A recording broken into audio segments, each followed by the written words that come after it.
Bruno Collantier, bonjour. Bonjour. Vous êtes l'éditeur délégué du quotidien La Côte, un quotidien qui annonce une restructuration. Expliquez-nous les grandes lignes de cette restructuration. Alors, le mot restructuration est peut-être un peu trop fort. On va parler de difficultés, ça il ne faut pas le nier, nous sommes dans les chiffres rouges.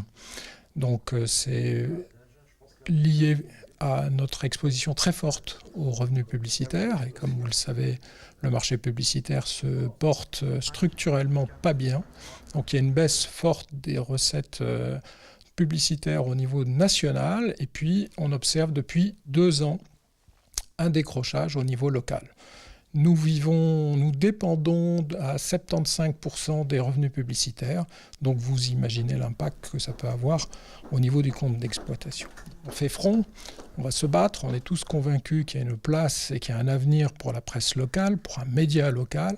Malheureusement, le projet va se traduire aussi par une réduction d'effectifs. Donc nous avons annoncé hier la suppression de 2 postes.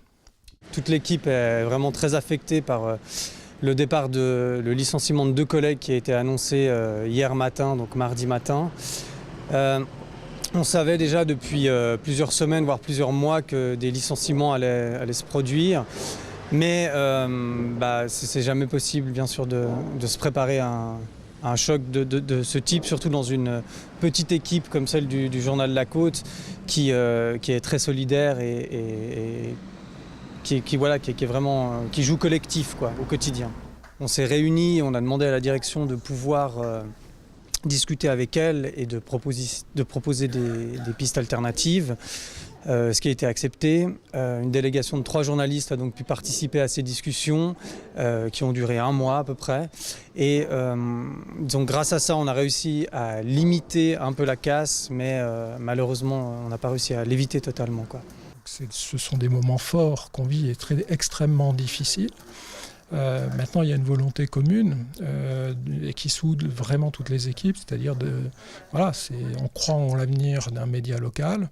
Il y a ce projet qui est vraiment intéressant et qui fédère. Maintenant, en effet, comme vous dites, maintenant il faut aller de l'avant et il faut tous se mobiliser sur ce projet qui est un beau projet dans un timing qui va arriver vite. Mais c'est aussi la manière non pas d'oublier, mais de tourner un peu la page et de se mobiliser, de mobiliser les talents, parce que c'est de chacun que viendra vraiment l'existence et la pertinence et la force de ce nouveau projet.